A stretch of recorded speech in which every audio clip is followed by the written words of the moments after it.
Assalamualaikum warahmatullahi wabarakatuh. Bagaimana kabar Anda semua? Semoga Anda selalu sehat, banyak rezeki, dan selalu dalam lindungan Tuhan Yang Maha Esa. Amin. Kembali lagi bersama channel Creepy Greeting, channel yang berisi tentang cerita horor, mistis, dan seram. Dan kali ini saya akan membawakan sebuah cerita yang berjudul Semalam di Gudang. Dan cerita ini saya dapatkan dari Twitter dengan nama akun @namaguenan. Bagi teman-teman yang ingin membaca ceritanya secara langsung, link saya taruh di kolom deskripsi. Dan jangan lupa untuk follow juga akun Twitter sang penulis, untuk sebuah apresiasi kepada sang penulis cerita ini. Bersama saya, Bang Yon, mari kita mulai ceritanya. Di pojok sebuah desa terdapat sebuah bangunan bekas pabrik makanan yang telah lama terbengkalai. Bangunannya tidak begitu luas, kira-kira hanya berukuran 500 meter persegi. Tak banyak yang tahu tempat ini karena berada di sudut gang kecil. Beberapa tahun yang lalu, Abi menyewa 2 buah ruangan di bangunan tersebut untuk dijadikan gudang penyimpanan usahanya. Semenjak itu, bangunan itu mulai terawat, walau hanya di beberapa sisi saja. Sisanya tetap dibiarkan terbengkalai. Tempat usaha Abi dengan gudang berjarak tidak begitu jauh. Sebagian besar usaha milik Abi dikerjakan di tempat usahanya. Namun, jika sedang banyak order, maka pengerjaannya juga akan dilakukan di gudang penyimpanan. Sebenarnya, aku jarang ke gudang penyimpanan tersebut. Aku lebih banyak membantu Abi di tempat usahanya. Bahkan aku lebih sering bekerja keluar daerah untuk mengantarkan hasil produk usaha ke tempat konsumen. Tapi sore hari itu berbeda.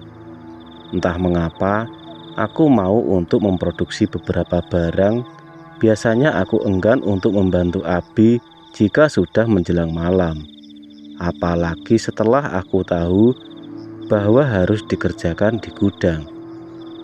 Dan akhirnya semua berawal sejak saat itu. Nan, nanti kamu bikin 2 set besi ya, perintah Abi tiba-tiba. Iya, jawabku malas. Mataku masih terfokus pada ponsel. Tapi bikinnya di gudang. Aku menghentikan aktivitasku, menoleh kepada Abi dengan wajah keheranan. Aku pikir ia bercanda dengan satu kalimat terakhir yang ia lontarkan. Abi melirik singkat kepadaku. Alisnya terangkat. Kenapa? Tanyanya lagi tanpa dosa. Aku memalingkan wajah dan berdecak. Yang bener aja. Bi, udah mau maghrib ini. Jujurku sedikit tidak suka dengan perintahnya. Kamu takut? Ledek Abi. Takut sih enggak. Cuma males aja kalau disuruh udah mau malam gini. Abi masih berusaha untuk membujukku. Bantuin aku ya. Kan tahu sendiri, yang lainnya minta libur seminggu karena tahun baruan. Sedangkan aku lagi banyak orderan. Memang, beberapa hari ini Abi banyak orderan. Para pekerja yang lain sudah jauh hari meminta cuti tahun baruan. Toh, apa salahnya juga sekali-kali membantu Abi pada malam hari, batinku. Lagi pula di gudang ada Mas Rizal kok. Lanjutnya. Mas Rizal? Paling bentar lagi pulang kalau maghrib, jawabku. Nanti aku bilang ke dia supaya lembur, jawabnya. Aku sedikit menimang-nimang. Ya udah aku bantuin, jawabku di antara ikhlas dan tidak. Tak lama, mobil yang dikendarai oleh Abi sampai di parkiran gudang. Aku melihat ada Mas Rizal sedang merapikan beberapa barang di dalam ruangan. "Aku pergi dulu ya, nanti habis isya aku jemput," ucap Abi beberapa saat setelah aku turun dari mobil. Aku mengangguk, berjalan menuju ruangan gudang. Sekilas aku melirik ke arah lorong yang berada di sebelah kiriku. Sudah gelap di ujung sana. Hanya ada sorot lampu yang remang-remang menyinari beberapa sisi. Aku memang tidak melihat apapun pada saat itu. Namun, entah mengapa terlintas perasaan aneh. Sebuah pemikiran yang merujuk pada hal-hal berbau horor. Tapi aku belum bisa memutuskan. Takutnya hanya sugesti yang berlebihan saja. Belum lepas dari kegundahan hati yang memikirkan perasaan aneh di ujung lorong. Sebuah tepukan di bahu mengagetkanku. Aku berpaling. Mas Rizal tertawa puas melihatku yang terkejut atas ulahnya. "Jangan ngagetin, Mas," keluhku. "Ya maaf, emang liatin apaan?" tanyanya penasaran. Sorot matanya ikutan melihat lorong tersebut. "Kepo ah," jawabku. Aku tak menggubrisnya. Berjalan masuk ke dalam ruangan dan memeriksa barang-barang yang ingin diproduksi. Setelah dirasa tidak ada kekurangan bahan, aku mengambil beberapa besi dan menatanya di meja. "Nan, aku balik dulu," ungkap Mas Rizal saat aku tengah sibuk memotong besi. Aku mendongak, menaruh alat kerjaku sembarang, dan menghampiri salah satu karyawan Abi tersebut. "Loh, kok balik?" tanyaku heran.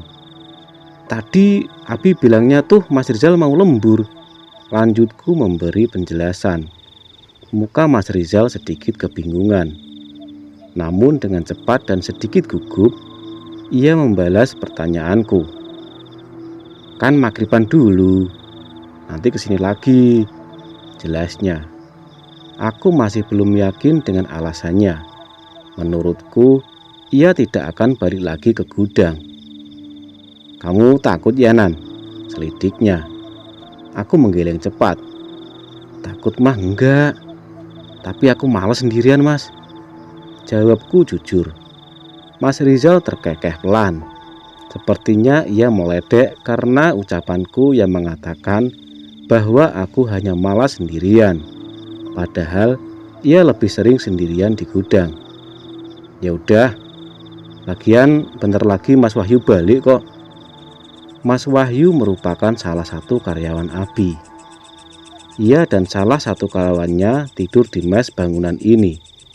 Aku juga tidak mengerti mengapa kedua orang tersebut mau saja tidur dan menjaga gudang penyimpanan bekas bangunan pabrik itu.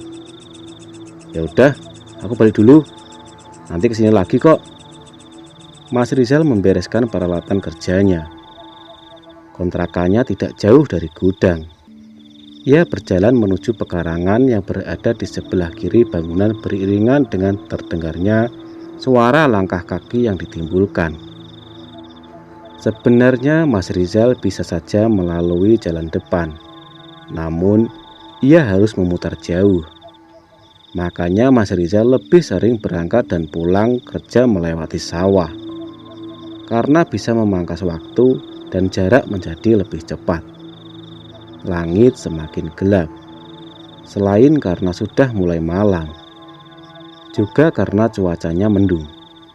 Padahal waktu maghrib masih sekitar 10 menit lagi.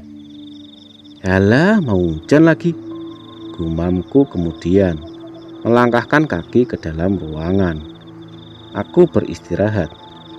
Sesekali melihat ponsel sembari menunggu adzan maghrib. Lampu ruangan segera kunyalakan. Perlu kalian ketahui, jika di bangunan ini hanya ada 3 lampu. Pertama yaitu berada di gerbang masuk. Kedua berada di dalam ruangan gudang. Dan terakhir berada di lorong. Suara azan telah berkumandang. Aku berdiri dan berniat melanjutkan pekerjaanku yang tertunda. Semuanya berjalan lancar selama 10 menit pertama. Keadaannya sangat hening. Hanya ada suara besi yang berbenturan akibat ulah pekerjaanku. Srek, srek, srek. Aku menghentikan aktivitasku secara cepat, mempertajam indera pendengaranku yang tiba-tiba menangkap suara yang entah dari mana berasal. Srek, srek, srek. Suaranya sangat jelas, seperti suara langkah kaki yang bergesekan dengan dedaunan. Srek, srek, srek. Suaranya semakin mendekat. Aku memundurkan badan dan memasang telinga di tembok, menerka-nerka jika suara tersebut berasal dari belakang bangunan. Srek, srek. Aku semakin yakin jika suara yang mirip dengan langkah kaki itu berasal dari balik tembok. Mungkin itu adalah Mas Rizal yang sedang menuju kemari, batinku. Aku masih diam sembari melihat-lihat ke arah gerbang, menunggu kedatangan Mas Rizal. Lama menunggu, sosok yang aku nantikan itu tidak muncul juga. Srek, srek, srek.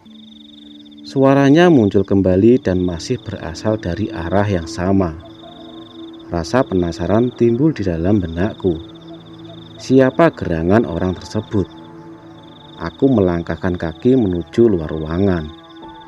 Langit sudah gelap. Lampu yang berada di lorong sangat redup, membuat bulu kuduku merinding. Dengan cepat, aku mengalihkan pandangan dan berjalan lurus menuju gerbang. Sesampainya di gerbang, aku sempat berhenti.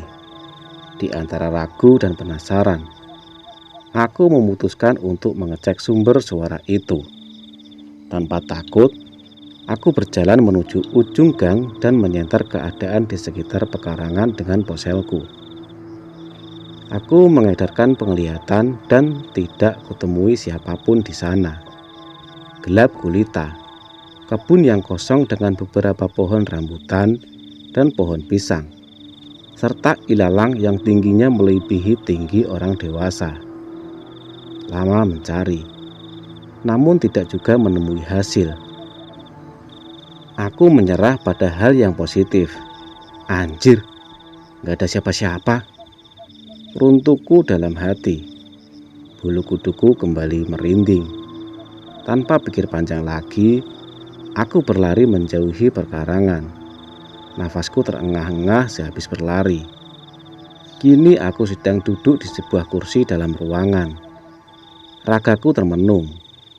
Sedang pikiranku kalut dengan hal yang baru saja dialami. Aku bilang juga apa? Ini tempat tuh horor, ucapku bermonolog. Suara srek-srek yang baru saja terdengar tentu saja ditimbulkan oleh derap langkah kaki. Aku bisa yakin 100%, karena suara itu sama persis dengan sebelumnya ketika Mas Rizal berjalan pulang melewati perkarangan tersebut. Tak selang lama, aku mulai memulihkan pikiran negatifku dan berusaha untuk melupakannya. Anggap saja aku tidak pernah mendengar suara itu. Bahkan aku sengaja memainkan musik di speaker agar tidak terlalu hening. Aku melanjutkan kembali pekerjaanku. Walau terkadang ada rasa penasaran yang selalu saja hadir. Aku berusaha untuk tidak mengindahkannya. Kini aku sedang fokus menyusun kembali job desk yang diberikan oleh Abi. Kurang lebih 1 jam semenjak ditinggal oleh Mas Rizal, aku sedikit bosan. Lebih dari setengah jam pekerjaanku telah dikerjakan. Kini aku sedang meminum minuman dingin yang sebelumnya telah aku beli di warung pinggir jalan raya. Kini, aku tengah berdiri sambil bersender di daun pintu ruangan gudang. Aku selalu mengelak saat hati berkata untuk melihat ke arah lorong. Namun, tidak bisa dipungkiri jika aku juga penasaran dengan keadaan bangunan ini saat malam tiba. Aku meletakkan botol air mineral di meja dan mengambil ponsel untuk menyalakan senter sebagai penerangan. Aku berjalan menyusuri lorong secara perlahan. Degupan jantung semakin bergejolak, manakala raga ini semakin masuk ke dalam lorong. Nan, terdengar suara samar-samar yang berasal dari arah depan bangunan. Aku berhenti, memasang telinga baik-baik. Nan, suaranya persis seperti suara Abi. Aku berpaling untuk berjalan menuju arah gerbang. "Iya, bentar," sahutku dengan suara keras. Tak sampai setengah menit, aku telah sampai di gerbang. Aku celingak-celinguk. Namun tidak juga aku dapati siapa-siapa di sana. Tidak ada Abi yang seperti dalam perkiraanku. Lalu siapa yang tadi baru saja memanggilku? Aku menghela nafas. Sialan, aku dikerjain sama setan. Kampret emang, runtuhku. Aku tertunduk di teras lobi bangunan utama, di mana tempat itu dulunya adalah kantor. Aku tidak pernah masuk ke dalam ruangan itu karena terkunci sejak Abi pertama kali menyewa salah satu ruangannya. Sebenarnya aku sangat penasaran dengan isi ruangan tersebut, tapi keterbatasan keadaan dan izin dari pemilik bangunan tidak memungkinkan aku untuk masuk ke dalam. Mungkin suatu saat nanti aku dapat izin untuk masuk ke sana. Masih dalam pikiran kalut, aku memandang ke sekitar. Di sela-sela pagar dan tembok depan, ada satu pohon jambu biji atau jambu kluthuk. Sedangkan di sebelahnya lagi terdapat sekumpulan pohon bambu berwarna kuning. Menurut cerita masyarakat di daerah rumahku, bambu kuning terkenal akan kuntilanaknya. Entah fakta atau mitosnya. Tapi malam itu entah kenapa pohon bambu kuning menjelma menjadi pohon yang menyeramkan bagiku. Fokusku terenggut pada salah satu daun dari bambu kuning tersebut. Daunnya bergerak-gerak, namun pohon-pohon di sekitarnya semuanya diam. Aku terhenyak, masih terpaku pada objek yang dari tadi mengganggu pikiranku. Apalagi sih kesalku. Aku masih memandang daun bambu kuning yang masih bergerak, namun tiba-tiba saja daunnya diam. Sesaat setelah azan Isya berkumandang dari masjid yang berada di dekat jalan raya depan. Yalah, setan juga punya sopan santun ya. Ada suara azan langsung diem. Aku merebahkan tubuhku sembari mendengarkan suara azan yang samar-samar terdengar dari kejauhan. Memejamkan mata dan mengistirahatkan tenaga dan pikiran yang sejak pertama aku sampai tempat ini tidak merasa tenang sedikit pun. Sampai aku ketiduran. Aku membuka mata ketika merasakan ada yang menyentuh kakiku. Namun tidak kutemui siapa-siapa lagi. Bodoh umpatku sembari duduk. Aku mengeluarkan ponsel dan kulihat waktu sudah menunjukkan pukul 20:04 malam. Hampir setengah jam lebih aku tertidur. Yalah, lama amat aku tidur. Aku mengedarkan pandangan. Masih belum ada satu orang pun. Bahkan Abi yang berkata akan menjemputku setelah Isya pun masih belum menunjukkan batang hidungnya. Mas Wahyu saja belum pulang. Yaelah, nasib di PHP-in sama bokap sendiri. Udah gitu ditinggal balik sama Mas Rizal. Aku yang masih bingung pun berinisiatif untuk melanjutkan pekerjaan. Sebenarnya aku bisa saja pulang, namun entah mengapa malam itu rasanya aku enggan untuk pulang dan memilih untuk tetap menunggu Abi hingga datang menjemput. Aku kembali memasuki ruangan dan menyusun potongan-potongan besi kembali, melaksanakan pekerjaan yang belum terselesaikan. Suasananya sangat sunyi. menambah kesan horor pada bangunan tersebut. Setelah beberapa lama, aku merasa bosan. Setelah mematikan mesin produksi, aku berjalan keluar dan kembali bersender pada pintu ruangan. Kemudian, aku membakar rokok untuk mengusir rasa tidak nyaman. Sorot mataku kembali tertuju pada lorong yang sebelumnya ingin aku datangi. Aku sangat penasaran, mengapa pikiranku tidak bisa lepas dari tempat tersebut. Aku hanya berpikir, jika di ujung lorong ada seseorang yang dari tadi memperhatikanku. Di tengah aku sedang melamun karena memikirkan hal-hal yang sedemikian rupa. Kemudian, yang selama ini aku sangkal benar-benar terjadi di hadapanku. Mungkin hanya sebuah objek ilusi. Tapi ini benar-benar terasa nyata. Perempuan bergaun putih berdiri di ujung lorong. Sorot matanya tajam dalam remangnya lampu kuning yang terpancar tidak jauh dari tempatnya. Terlihat samar memang, namun aku bisa mengetahui jika mimik wajahnya penuh dengan keibaan. Aku menarik nafas. Wanita itu masih berdiri di sana. Angin mulai bergemuruh, menerpa poniku yang mulai menutupi mata. Aku memalingkan muka sekilas. Hujan sudah mulai turun. Lalu, mengalihkan kembali ke tempat keberadaan sosok perempuan tersebut. Kok nggak ada? Aku mengedarkan pandangan. Sosok wanita itu benar-benar sudah tidak ada. Aku menghembuskan nafas. Yailah, baru pengen aku ajak kenalan. Kali aja dapat nomor buat masang. Lanjutku sembari tertawa untuk menghibur diri. Aku bukanlah orang yang pemberani. Aku hanyalah orang yang selalu bersikap nyeleneh terhadap hal-hal mistis. Bukan bermaksud menentang mereka, tapi untuk menghibur diri agar tidak merasa takut jika berhadapan dengan mereka yang tak kasat mata. Hujan semakin deras. Mas Wahyu dan kawannya belum pulang.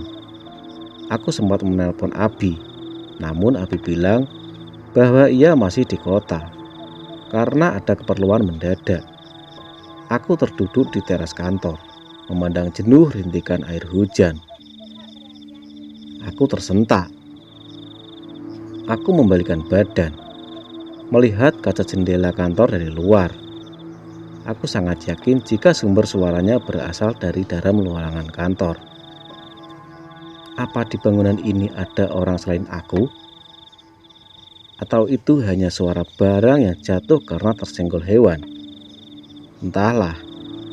Aku hanya menggeleng-gelengkan kepala berusaha menjernihkan pikiran.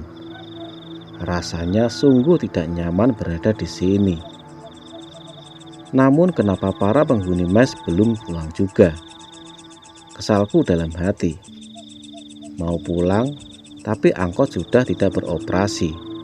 Mengingat jam sudah hampir menunjukkan pukul 9 malam. Mau pesan ojek online ya percuma. Aku tidak punya aplikasinya. Bukannya kudet. Hanya saja keseringan naik motor sendiri. Hari semakin malam. Bunyi katak semakin terdengar jelas dalam kesunyian dan aku masih duduk di tempat yang sama. Aku memainkan smartphone-ku. Sesekali menengok ke arah gerbang. Berharap para penghuni mes segera pulang. Tepat pukul 10 malam. Mas Wahyu pulang tanpa membawa kawannya. Ia mengendarai motor warna putih miliknya. Kemudian cengar-cengir ketika melihatku yang tengah menunggu kebosan. "Wis suwe tah?" tanya Mas Wahyu, yang artinya, "Udah lama?" "Udah mas," jawabku singkat sedikit bete. Mengingat aku sudah terlalu lama menunggu sendirian. Belum makan juga. Yalah ngambek. Mas Wahyu turun dari motornya. Kemudian standarnya 2. "Dimakan dulu," ucap Mas Wahyu sambil menyerahkan bingkisan plastik hitam. Aku membukanya dan kudapati 1 bungkus nasi ayam. Tanpa menawarkan kembali, aku dengan cepat melahapnya. Ya, pelan-pelan, gak bakal aku minta, kata Mas Wahyu dengan membawa seember air dari kamar mandi. Ternyata Mas Wahyu mau nyuci motornya. Belum makan dari tadi pagi, Mas. Sore tadi malah langsung diantar ke sini sama Abi, kataku. Lah, kenapa nggak beli makan, PA? Tanyanya. Nggak bawa duit, Mas. Sisa goceng tadi buat beli air, jawabku jujur. Memang, dari tadi sore aku hanya membawa uang Rp5.000. Tak lama, aku menyelesaikan makanku dan kembali duduk di sebelah Mas Wahyu yang masih mencuci motornya. Emang tadi selesai jam berapa, Mas? Tanyaku membuka percakapan. Jam 8:30 sih selesainya. Cuma tadi makan terus ngopi dulu. Makanya baru nyampe jam segini, jawabnya tanpa menoleh kepadaku. Ia tengah sibuk menyikat ban motornya yang dipenuhi oleh tanah. Aku tertawa melihatnya yang sibuk menyikat ban. Ya elah, Mas, motor dicuci mulu, tapi nggak ada yang dibonceng. Si kampret, umpatnya. Yang dibonceng lagi di bagian dulu sama yang lain, lanjutnya. Aku tertawa terbahak-bahak. Mas Wahyu terlihat ingin melempar sikat padaku. Namun pada saat aku menoleh, ia seperti tertahan. Mas Wahyu mengerutkan dahi. Sorot matanya juga kini beralih kepada arah yang lain. Aku menoleh ke kanan dan ke kiri, namun tidak kutemui apapun. Darahku berdesir. Ada perasaan tidak enak. Kenapa, Mas? Tanyaku melambaikan tangan di depan wajahnya. Mas Wahyu hanya memberi kode dengan dagunya. Bulu kuduku merinding. Ada sesuatu di belakangku. Ingin sekali rasanya aku membalikan badan, tapi kuurungkan. Aku merasa sangat tidak nyaman. Ada apa sih? Aku berbisik mendekati Mas Wahyu. Kamu penakut gak, Nan? Jadi orang? Aku menggeleng. Mas Wahyu tersenyum tipis. Ada setan di pojokan. Seriusan? Kataku sambil membalikan badan. Aku melihat sosok bergaun putih dengan rambut yang panjang hingga melebihi pinggulnya. Sosok itu berdiri membelakangi kami. Aku mematung tidak bisa menggerakkan tubuh. Aku juga tidak bisa sanggup berlari. Rasanya berat sekali. Aku melirik Mas Wahyu. Ia pun hanya diam, terpaku menatap sosok berambut panjang yang berada di bawah pohon bambu kuning. Jarak kami dengan kuntilanak lumayan dekat, hanya sekitar 6 meter. Anjir lah, jelas banget, gerutuku dalam hati. Hampir 5 menit kami saling berdiam. Selama itu juga, kuntilanak itu masih betah untuk menunggu kami. Mas, itu yang namanya kuntilanak ya? Tanyaku bego. Iya, Nan, jawabnya cepat. Aku mah udah sering dilihatin begituan di sini. Lanjutnya, aku mengangguk dengan pernyataannya. Mbak, nggak capek ya berdiri madep bambu mulu? Ceplosku yang disusul dengan teplakan tangan Mas Wahyu pada kepalaku. Aku berbalik. Loro ya, Mas? Yang artinya, sakit, Mas. Cangkemmu iku lho, ora dijogo. Yang artinya, mulutmu nggak dijaga. Aku hanya nyengir. Lagian dia betah amat madep bambu. Wes, ayo masuk mes aja, ajak Mas Wahyu. Mas Wahyu mencabut kunci motor, lalu berjalan menuju kamar mesnya. Aku mengikuti, sesekali menengok kuntilanak yang masih melayang di tempat semula. Rokok nih, tawar Mas Wahyu, melemparkan sebungkus rokok filter yang masih baru. Aku menerimanya. membakar satu batang, berharap rasa dinginku akan segera sirna dengan kejadian barusan. "Mas Dito kemana?" tanyaku. "Mulai kampung deh," jawabnya dengan fokus yang masih tertuju pada ponselnya. Lama aku dan Mas Wahyu bercengkrama, walaupun pembahasan yang random, tapi setidaknya mampu mengurangi rasa takutku untuk sementara. Aku melihat ponselku. Jam sudah menunjukkan pukul setengah 12 malam. Aku sempat berpikir, apakah Abi lupa menjemputku? Hingga tengah malam begini saja ia belum kunjung datang. "Abi kemana sih mas? Kok belum jemput?" "Tadi sih nelpon, katanya lagi urus proyek yang di sekolahan. Soalnya belum selesai pengerjaannya," katanya. "Yalah, masih lama dong ya." Mas Wahyu mengedikan bahu. "Raruh aku," yang artinya nggak tahu aku. "Dari tadi aku pengen balik mas, banyak banget gangguan di sini." Curhatku pada sosok yang berumur 10 tahun lebih tua dariku itu. Mas Wahyu menghentikan permainannya. Wajahnya mendongak, menatap mataku serta tajam. "Apa aja yang kamu lihat, Nan?" tanyanya kepo. Aku mengerutkan dahi, berpikir ada yang ganjal di sini. Mas Wahyu terlihat kaget dengan pengutaraanku. "Ya banyak sih mas, kuntilanak tadi salah satunya," jawabku. "Sebelumnya itu diganggu juga?" tanyanya. Belum sempat aku menjawab, lagi-lagi terdengar suara benda terjatuh lagi. Aku terlonjak kaget. Begitu juga dengan pria di hadapanku itu. Kami saling berpandangan. Aku menerka jika itu berasal dari bangunan kantor. "Kayaknya sumbernya di kantor deh mas," ucapku kemudian yang disusul oleh anggukan kepala Mas Wahyu. "Aku udah dengar 2 kali malam ini," lanjutku. Kami terdiam untuk beberapa waktu. "Aku ada cerita, tapi jujurnya namun setengah tertahan." "Iya, aku nggak takut kok," potongku cepat. Aku juga penasaran dengan tempat ini. Sebenarnya dari awal Abi mengontrak salah satu ruangannya. Aku kurang setuju. Selain karena tempatnya yang di pojok gang, juga karena bangunannya yang cukup menyeramkan. Namun mengingat harga sewanya yang murah, apa boleh buat. Lagi pula hanya untuk gudang penyimpanan barang saja. Mas Wahyu mengambil korek gas miliknya, menyalakan sebatang rokok, dan menceritakan kisahnya tentang bangunan yang sudah tidak berpenghuni selama puluhan tahun ini. Kuntilanak yang barusan udah kesekian kalinya aku sama Dito ngelihat sosoknya. Sudah seperti pemandangan wajib di setiap malam.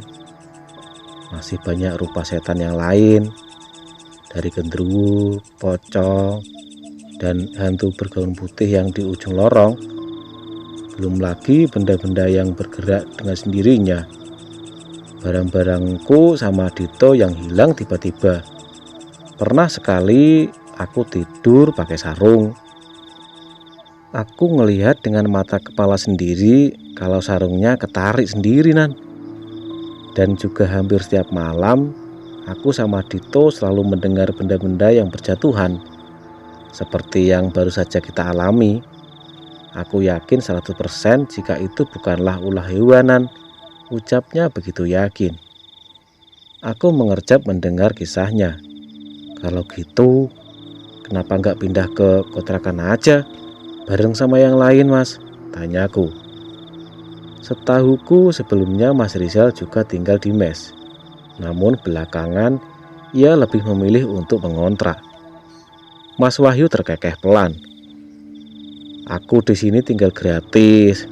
Lagian aku dibayar juga buat ngejaga gudang sama bokap lo. Hitung-hitung buat nambah penghasilan." "Eyalah, kalau aku jadi anak rantau pun aku pasti mau melakukan hal serupa."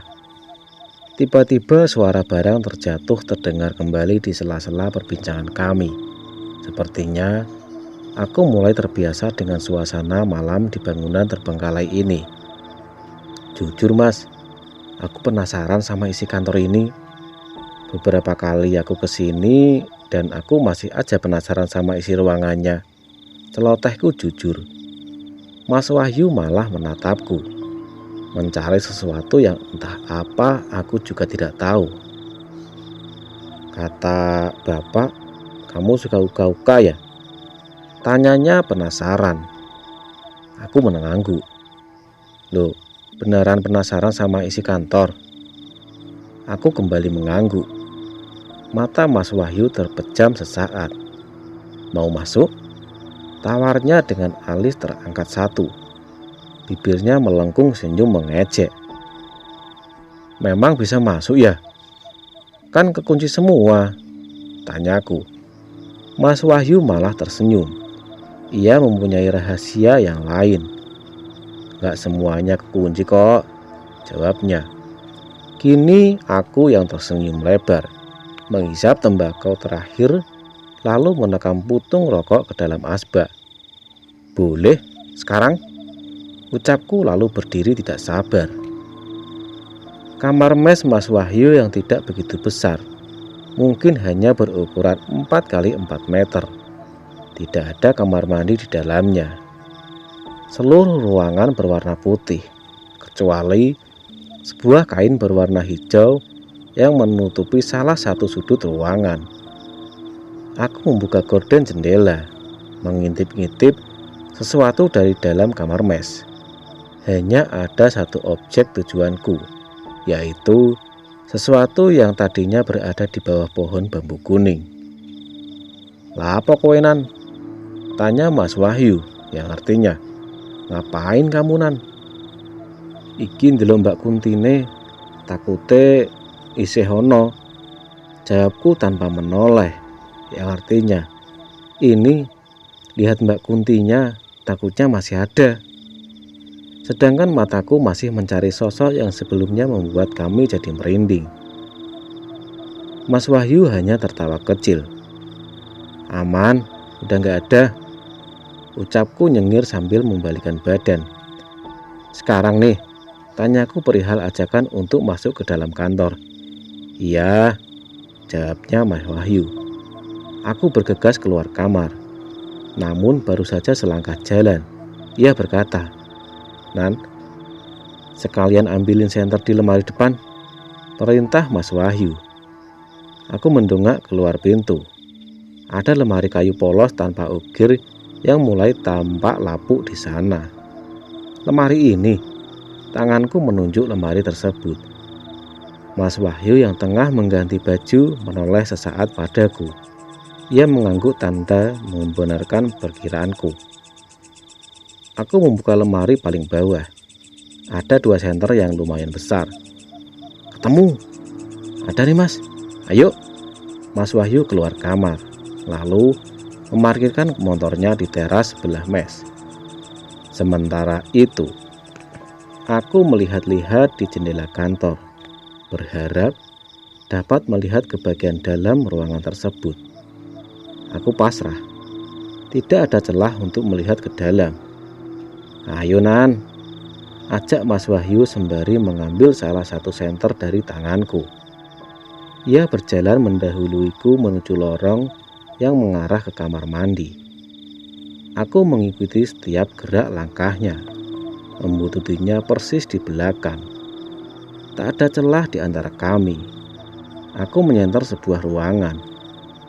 Di sana terdapat beberapa pawon dan alat perlengkapan dapur lainnya yang berserakan. Ada sebuah mesin yang aku juga tidak tahu fungsi untuk apa. Yang jelas banyak sarang laba-laba di sana. Lebih masuk lagi. Sorot lampu dari lorong sudah tak terlihat. Pencahayaan hanya berasal dari senter kami. Mas Wahyu menuntunku pada sebuah pintu besi berwarna hijau yang berada di paling ujung dekat kamar mandi. Letak pintunya tak terduga. Siapa yang menyangka jika di pojokan ruangan ini terdapat sebuah pintu? Bahkan saat siang hari pun, tidak semua orang akan sadar kalau pintu lain di ruangan ini. Lagi pula, warna pintu dan temboknya sama-sama hijau. Anjir, ada pintu di sini, ucapku tanpa sadar saat Mas Wahyu memutar gagang pintunya. Mas Wahyu tersenyum.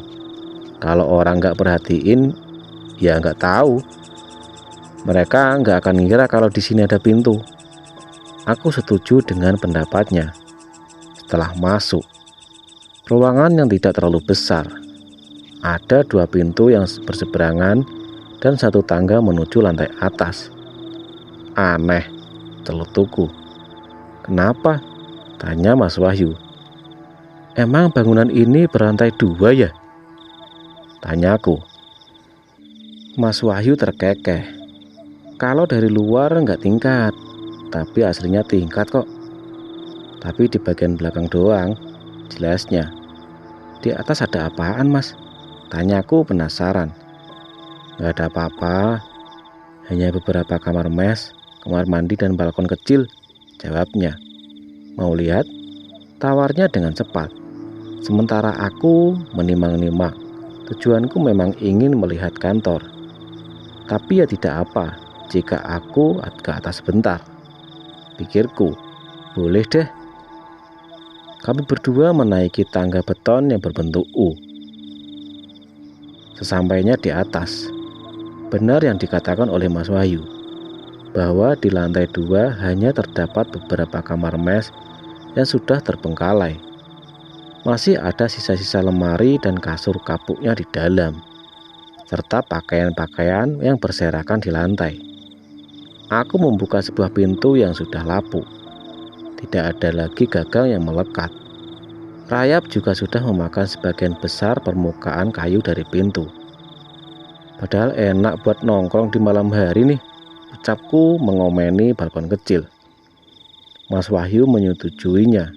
Dulu aku sama Dito mau bikin tempat nongkrong di sini, tapi nggak jadi. Loh, kenapa? Aku penasaran. Pemuda lajang itu tersenyum.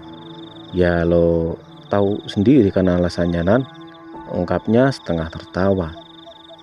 Aku yang connect dengan pernyataannya malah ikut tertawa. Ya bagaimana lagi, tempatnya serem begini, batinku. Aku memandang sekitar, sebuah pekarangan dan petak sawah yang biasa dilalui oleh Mas Rizal. Begitu gelap gulita, tiada penerangan sama sekali. Hayu ke kantor, ajak Mas Wahyu setelah menghabiskan beberapa menit di balkon. Aku mengikutinya menuruni tangga, lalu berhenti di salah satu pintu di ruangan sebelumnya. Yang ini nggak kekunci, Nan?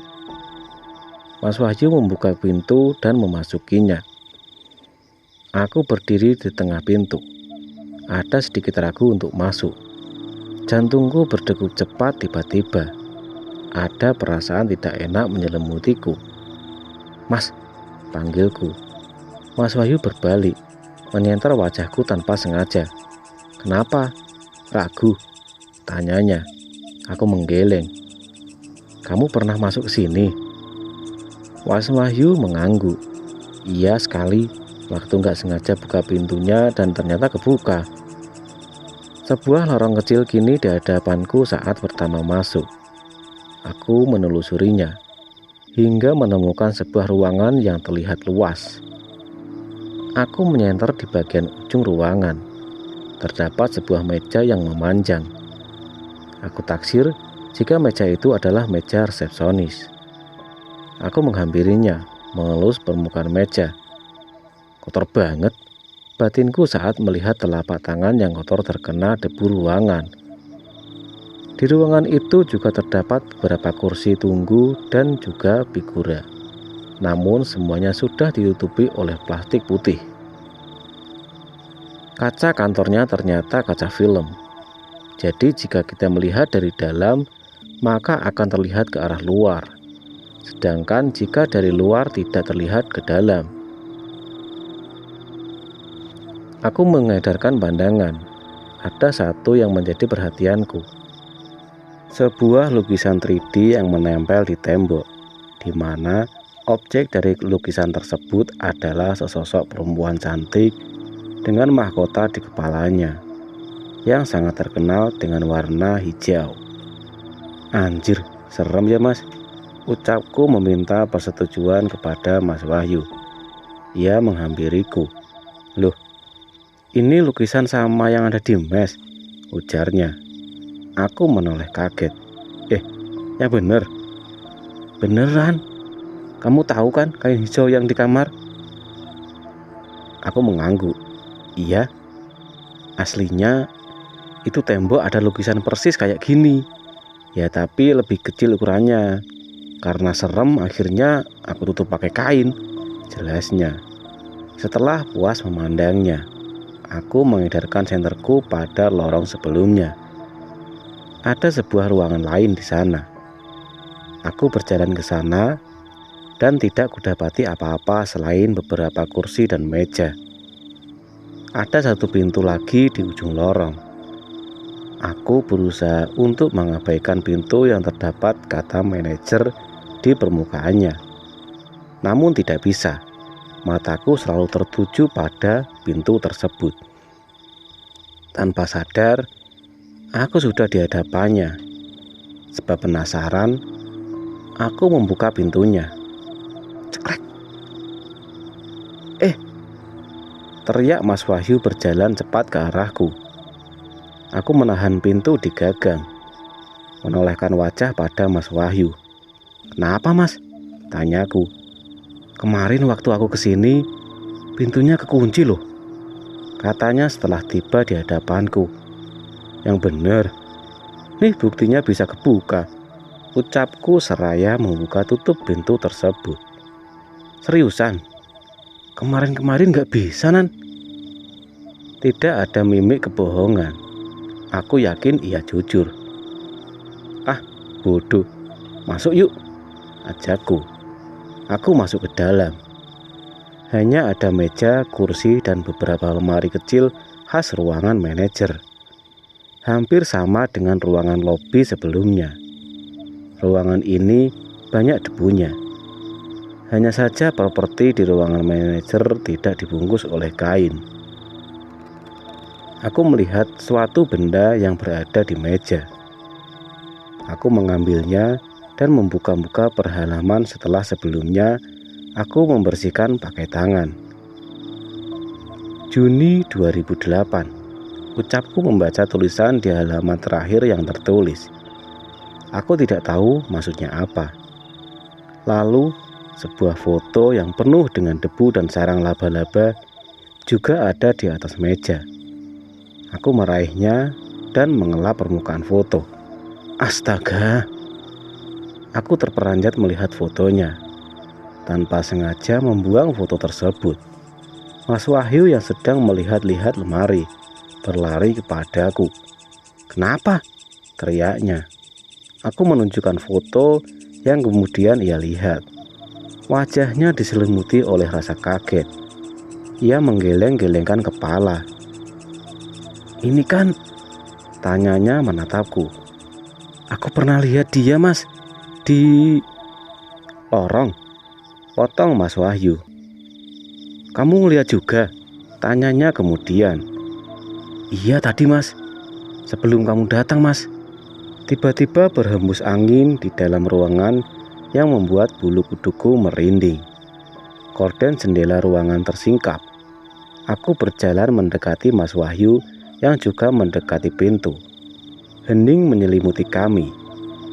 Suara benda jatuh kembali terdengar, sangat jelas sekali, namun tidak ada satupun benda yang bergerak dari posisinya. Samar-samar aku mendengar suara orang-orang yang sedang bekerja. Aku menggenggam erat lengan pemuda di hadapanku. Aku kalut dengan suasana saat itu. Mas, dengar nggak? Tanyaku. Ia mengangguk. Derap langkah kaki dari luar memenuhi indera pendengaran. Seakan-akan bahwa di luar kantor ada banyak orang lain yang sedang bekerja. Karena ingin memastikan Mas Wahyu menuntunku menuju pintu keluar untuk mengecek situasi. Namun ketika kita sampai di kamar mandi dan sedang menuju lorong, sosok bergaun putih dengan wajah yang iba menampakkan diri lagi. Langkahku terhenti ketika Mas Wahyu menahanku. Aku diam, menunggu aba-aba darinya. "Dia yang difoto kan?" tanyaku lirih. "Iya," jawab Mas Wahyu tak kalah pelan. Perempuan yang tak menapak itu masih berdiri di tempat yang sama, membuat kami tidak menggerakkan badan pun. Hihihi. Perempuan yang ada di hadapan kami melayang menjauhi kami dengan tertawa yang menyeramkan. Aku tersadar dan berlari ke depan secepat mungkin. Mas Wahyu menyusulku. Ketakutanku sudah pada titik tertinggi malam itu. Nafasku memburu. Aku tidak pernah merasakan kalut yang berlebihan hingga malam itu. "Anjir, fix ini tempat serem, Mas," ucapku ngos-ngosan. Kami terduduk di tanah dekat gerbang. "Apa kabarku yang udah hampir setahun di sini?" kata Mas Wahyu.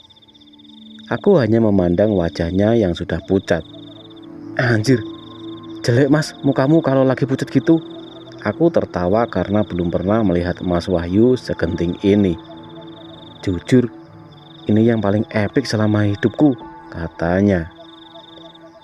Tiba-tiba, mobil jenis SUV pabrikan asal Jepang memasuki pekarangan gudang. "Weh, kenapa kalian ngos-ngosan gitu?" tanya Abi keluar dari dalam kendaraan. Wajahnya terlihat bingung. Aku hanya saling menoleh, kemudian tertawa bersamaan. Mas Wahyu menggelengkan kepala, tanda agar aku tidak menceritakan ke Abi kejadian yang sebenarnya. Aku tersenyum. "Yuk Bi, balik," ajakku masuk mobil di posisi pengemudi. Abi menurut. Ia duduk di sebelahku. Aku membuka kaca mobil keseluruhan. Mas Wahyu sedang mengunci pintu mes. "Dia tidur di rumah temannya malam ini." Seloroh batinku tertawa. Aku memandang bangunan terbengkalai bekas pabrik melalui kaca spion. Spontan bibirku melengkung tersenyum. Ternyata bangunan itu menyimpan banyak misteri lebih dari yang aku kira setelah melewati kejadian malam itu. Abi menowel tanganku. "Kamu kenapa senyum-senyum sendiri?" tanyanya semakin penasaran. Aku menoleh. "Gak apa-apa Bi," ujarku sembari menekan pedal gas semakin dalam. Kayaknya aku bakal suka tempat itu. Bibirku kembali tersenyum, bahkan kali ini lebih lebar. Dan cerita pun selesai. Dan demikianlah cerita horor tentang pengalaman seorang pemuda yang sedang lembur di dalam gudang terbengkalai. Tetap ikuti terus channel Creepy Greeting agar Anda tak ketinggalan cerita horor dan seram lainnya. Saya, Bang Yon, pamit undur diri. Sampai bertemu di cerita seram selanjutnya. Assalamualaikum warahmatullahi wabarakatuh.